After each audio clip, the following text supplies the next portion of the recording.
非常謝謝這個轉到記者關注嘅節目現場，禮拜嘅全球新聞短評，繼續利用4分鐘嘅時間，帶大家來抓走天下大小事情。今日恐快係有請到曾復生教授為大家來做評析。先生你好，記者好，觀眾朋友大家好。禮拜頭一條帶大家來關心嘅新聞係中國發射嘅嫦娥6號呢，也係印度月球嘅軌道咧，準備係同月球嘅南極同也後背來做採用哦。先生係用上快呢件事情哦。也登陸月球嘅競賽啊，而且全世界主要大國啦，係一個很重要嘅一個任務啊。那而下呢因為也個競賽呢，會影響到軍事、科技，還有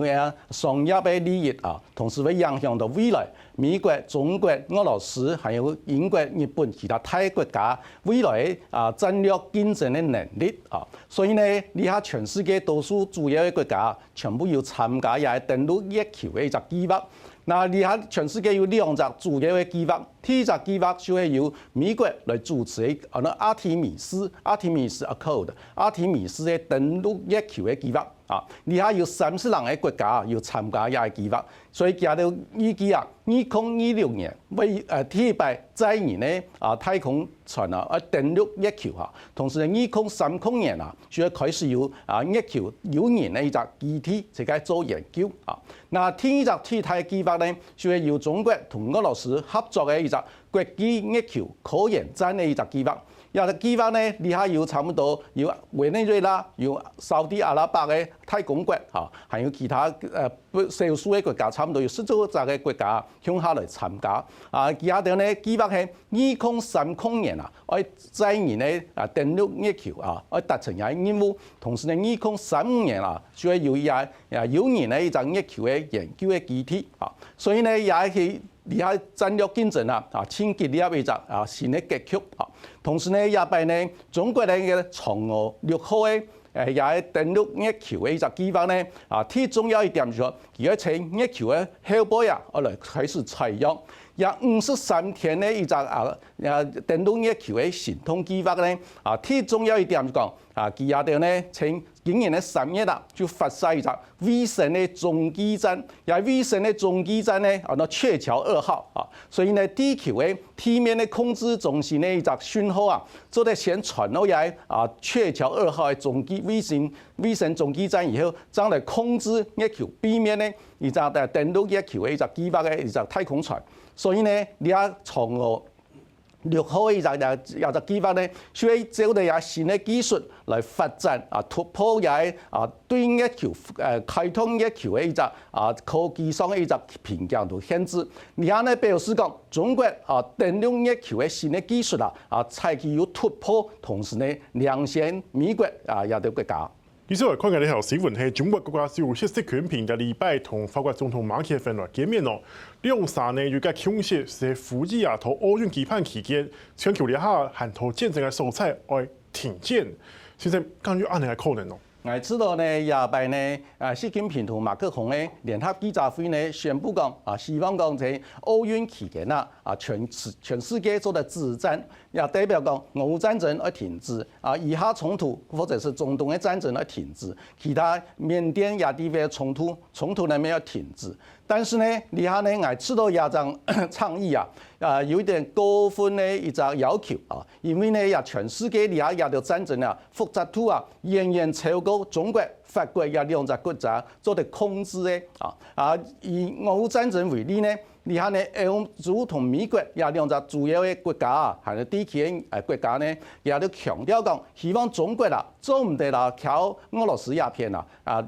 軍事同經濟來援助俄羅斯，同時呢，如果加得警告，如果中國希望兩邊討好也係冇可能嘅事情。如果中國同歐美兩大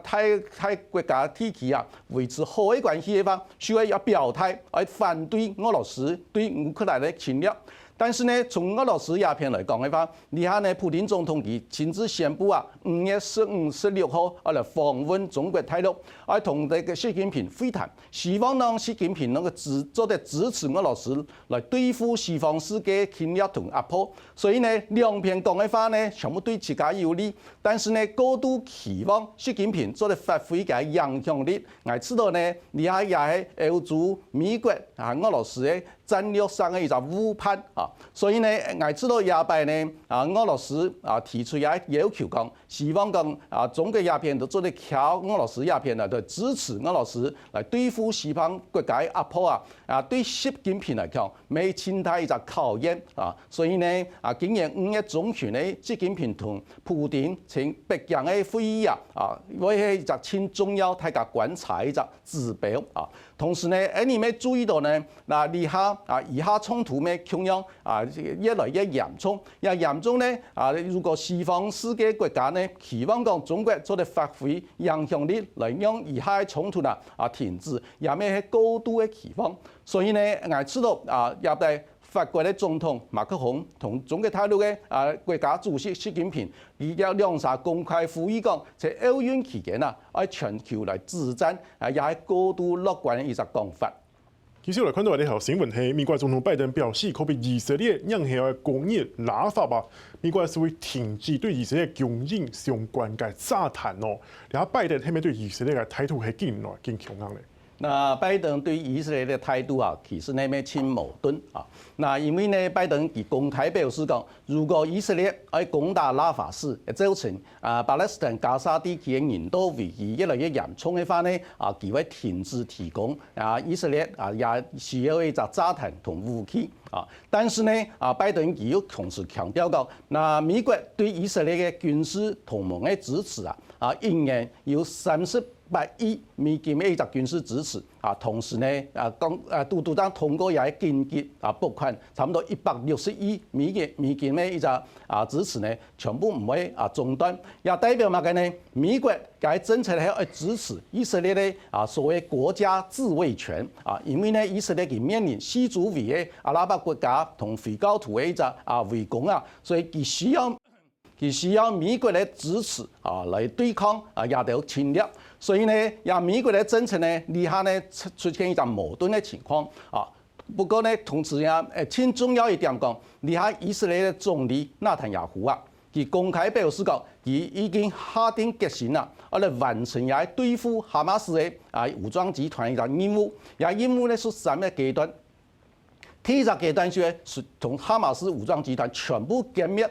第二個階段是加沙走廊非軍事化，也代表講以色列軍隊會停留過加沙走廊為維持也秩序第三個係巴勒斯坦人非基建化，也代表講巴勒斯坦人在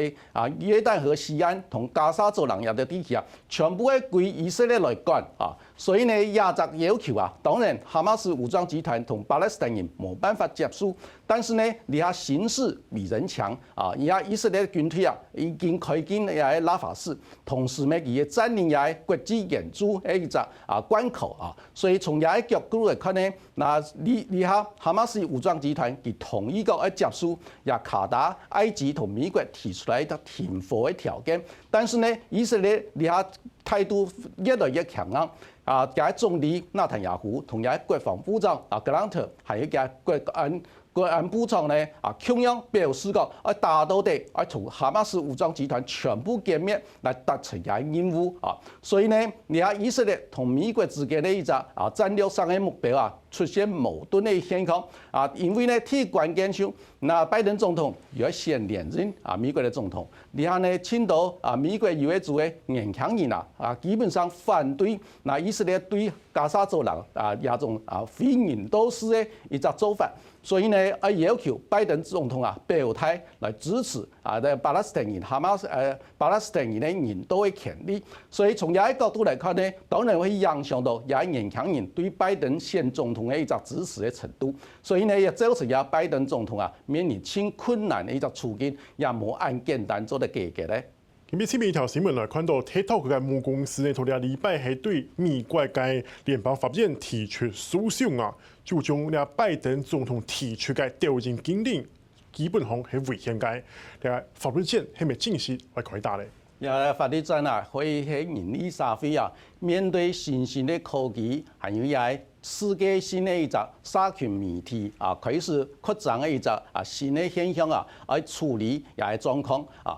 其實呢，也個現象如果在專制嘅國家，如果要停止就停止啊。像中國佢要封殺同啲YouTube 喺Google 也都封殺就封殺啦，無法講。但是呢，在民主國家，有啲民主憲政嘅國家，有憲法來保障人民嘅這個言論自由同出版自由，也喺大前提之下呢，當然也喺新興科技發展嘅社群媒體嘅攻擊而對社會嘅影響就會形成對民主社會國家一個新的一個挑戰也所以呢，也俾這個抖音 TikTok 還有中國的母公司字節跳動呢對美國政府提出危險的一個控告係會係一個很精彩的一個新興科技，還有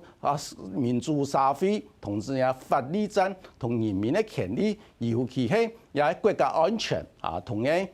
言論自由也都係很重要議題嘅一個矛盾所以呢也個事情你要發展呢，你知道講當然雙方全部有理由那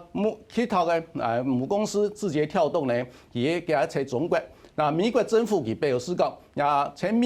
美國嘅 TikTok 呢，基本上佢底下有1億7千萬嘅用戶，1億7千萬嘅用戶嘅基本資料全部會傳轉中國嘅字節跳動嘅母公司。對未來美國嘅國家安全有潛在嘅潛在威脅，所以呢，美國政府知道講如果講也在美國嘅 TikTok。冇同字節跳動呢切割清楚嘅話呢，對美國就會在9章嘅之內來禁止也 TikTok 在美國開始使用所以呢，也在今年呢 TikTok 也變講呢，也種做法呢係違反美國憲法修正案第1條嘅一個規定，也規定講美國嘅國會做唔得制定法律來剝奪人民的言論同出版的自由所以呢，你兩邊全部有佢嘅講法，但是呢，你美國的國會、政府、輿論同樣民意多數全部有一個反中的一個氛圍，挺濃厚，所以呢，這種反中的氛圍濃厚呢，會影響到聯邦大法官、聯邦法官的一個判決的一個意向所以這種變化呢值得人觀察。所以呢，美國的 TikTok 公司呢，也擺訴訟會係一場苦戰。羅樂先生帶來嘅評析，一禮拜呢回顧介是係中國太空探索同泰國之間對國際航空太建設嘅看法，甚至係憲法同那個言論自由同那國安之間嘅思辨。而且可以下大家繼續來關注該議題，係那個全球嘅反戰後援。